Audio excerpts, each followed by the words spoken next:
another episode of Legacy Speaks. I did a video some time back kind of depicting as to why we struggle with committing to change, right? And in the last phase, I talked about relapse. And understandably, oftentimes individuals automatically think of relapse in relation to substance use and abuse. But I like to expound that definition, or like kind of open the window in relation to relapse. And so essentially relapse is returning back to your old behaviors. We understand that in the maintenance phase, you are literally taking 6 months or more to dedicate to the newly adopted behavior. Now, oftentimes with relapse, we automatically think that it happens towards the end, but no, relapse can happen in any stage. It can happen after the pre-contemplation stage or the contemplation stage, or maybe even during the action phase. Whatever the case may be, relapse can happen at any point in time, so don't feel that way. And the reason why we have to go back and highlight relapse is because,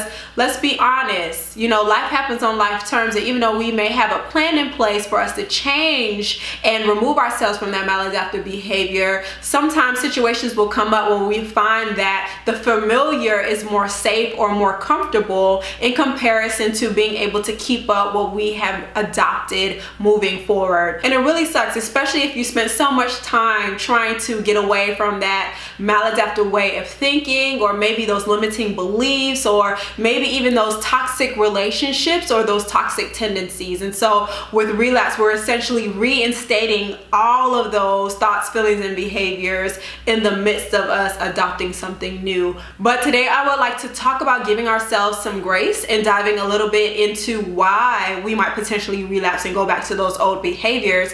Because to be quite frank, you know, life really does show up in its own weird kind of way. And if we can be honest, the more we try to focus on ourselves, the more life has a way of just showing up and showing the hell out, okay?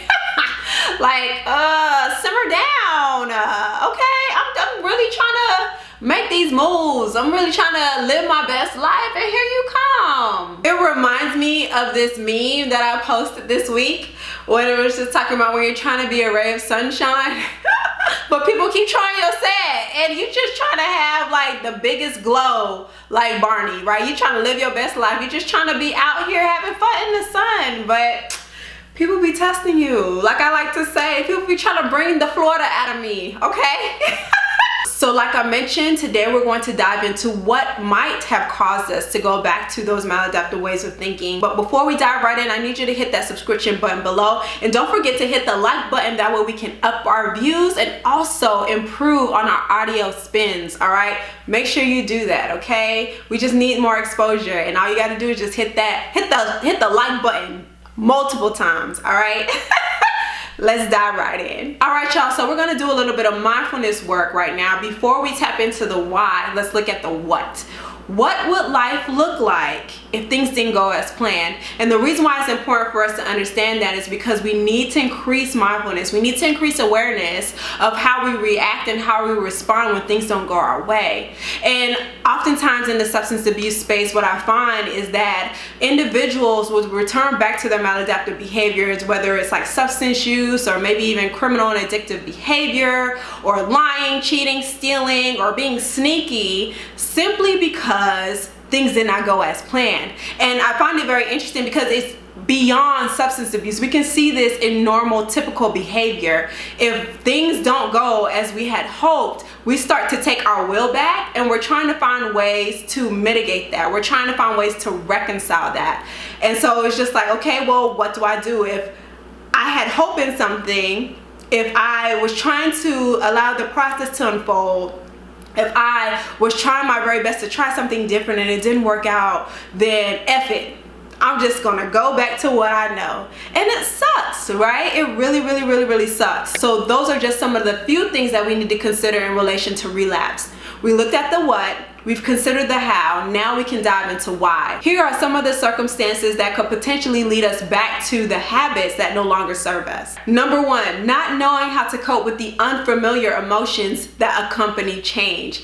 This is new territory, and so if you are dealing with these emotions for the first time, you can find yourself shrinking back a little bit. You can find yourself wanting to grapple and grasp the familiar. And so I think it's very important for us to take time, increase mindfulness, mindfulness, like we mentioned, checking out that how and that what.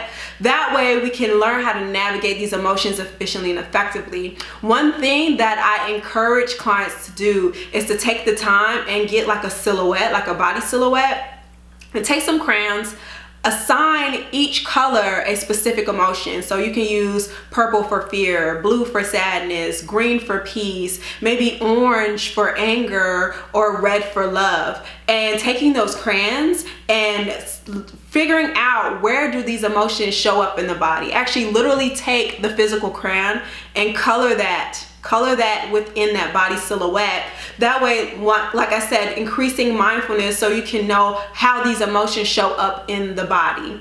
And you can find like other crayons, you know, don't forget to use magenta or maybe mauve or maybe a brown. Emotions that literally are just showing up for you for the very first time, and assigning those colors. And don't be afraid to mix and match them. Don't be afraid to overlap them. And because you understand that you can't live in the this or that, you can live in the this and that. So increasing mindfulness of those emotions. What I've been doing for a couple of days now off of social media is identifying general feeling words, whether it's scared, happy, mad, all of those things, and giving you guys different types of emotion words so that you can expand your feeling words vocabulary. I definitely encourage you to go to Google, find a feelings wheel, and start reading through each and every feeling word and think to yourself, when was the last time that I felt this emotion? When was the last time that I allowed myself to feel those emotions, and how did those things manifest for me? So making sure that you're fully leaning into that exploration. That way when the time comes, you know how to respond and react in those moments. And you're also building up a healthy relationship with that emotion. You're creating these positive associations with them. And I also don't want you to feel like you have to limit yourself to the more positive emotions, so to speak. And the reason why I use air quotes is because we understand that all emotions have their place. Anger is still an amazing emotion. Disappointment, fear, guilt, shame. Yes, they all create some type of distress or some discomfort, but they all serve their place. Another reason why we tend to go back to those old habits is because we feel as though we're not able to live up to those unrealistic expectations that other people set for us, as well as the unrealistic expectations that we set for ourselves. There's this cognitive distortion called setting the bar too high, and we find ourselves setting the bar to like the highest of a highest extreme and feeling as though we have to literally catapult our way all the way to that level. Understandably, it's okay to have goals, it's okay to have aspirations, it's okay to want to be better. I mean, those are the steps towards self-actualization, and that's perfectly fine. But I definitely encourage you to start making smart goals, specific, measurable, attainable, realistic, and time sensitive and time oriented. I know we talk about that in a lot of like leadership training and whatnot, but let's apply that to the personal development side of a lot of things, because it's progress and not perfection. So we understand that healing is very incremental. It happens over time and over stages. It's not something that just happens overnight. So give yourself the grace to be able to experience that journey of healing, and then also encouraging others to be mindful of that as well, that healing is a journey within itself. I think oftentimes individuals who aren't able to achieve it for themselves, they have a tendency of wanting to see that manifest in the people that we love. And so we see that in parents, right? We always hear parents say, don't be like me, be better than me. It's like, you can still like pops, mom, you could still grow. You can still continue to grow. It's okay. Don't put your pressure on me. All right. Don't do that. We don't do that here. Okay? We don't do that here. All right? You know, go get your healing for you and not for me. Also, too, implementing boundaries. We talked about boundaries before. So those personal boundaries, intellectual boundaries, emotional boundaries. And when we hear those unrealistic expectations, take it or leave it, filter through the rest. We can utilize that as intrinsic or extrinsic motivation, but don't let it be like the guiding light of your life. The last thing you want to do is experience guilt and shame simply because you couldn't meet the expectations of somebody else. We have this thing in recovery where we say that a relapse doesn't happen overnight. It happens probably weeks in advance, you know. So those feelings of doubt, those feelings of like, what's the point, those beliefs of like, I'm never gonna make it or I'm not gonna achieve it, so I might as well just quit and go back to what I was doing before, because at least I had pride, I had some sense of dignity in doing that, regardless of how maladaptive that was. So that's that on that. But the last reason as to why we find ourselves returning back to the habits that no longer serve us is simply because we become too complacent. We reach this plateau or stagnation, and then we start feeling as though we got it. That what we were doing previously before, we don't necessarily have to maintain because we're over that hump, and that the things of the past no longer relate to us, and that we are exempt from returning back to all the guilt, shame, and pain in relation to what we were trying so hard to get away from. And we find ourselves not wanting to put in the same amount of effort, not trying as hard enough, not maintaining that routine that we established for ourselves, simply because we feel as though we got it. I'm good, boo. I got this. No, how about you pull out your literature? Or how about you go to the gym? You know, I got my six-pack. I wish. Things that I wish I could say. I got a six-pack. I don't need to eat this salad tonight. I'm good, boo. Ooh, child. As I sit up here and prepare to eat this donut after this video, right? Anyway. Complacency. Child, let me tell you. So, you know how you do the doggone thing? You working out. You know, you working out 5 days a week. Just going. Killing the game.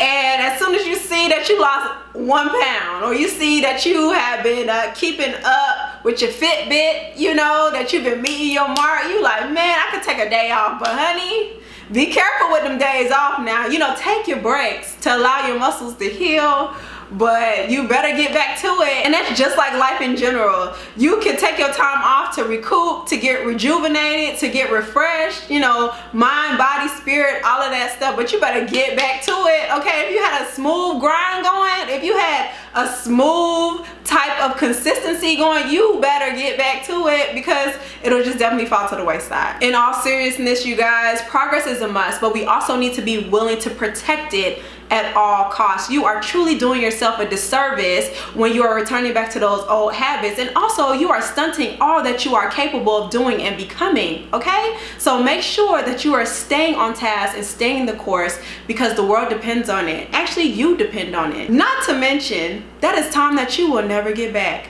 One thing about a relapse is that you are literally starting over from the beginning. And so if you have been able to create a steady and consistent growth pattern, protect it at all costs, you don't want to endure the guilt and the shame that comes of having to start over. And then, you know, sometimes starting over is necessary, but let's try not to start over if we don't have to. In order for us to not fall victim to these unexpected occurrences, I definitely encourage you to start putting some contingency plans in place. Like I mentioned, increasing mindfulness on how you would respond or react to a situation that you did not think was going to occur. But on the flip side, like, what are some activities that you can do on the other side of that thing? Whether it's like calling your social support, maybe even reaching out to individuals within the community to get your mind off of it through volunteerism. That's literally one of the best things, actually.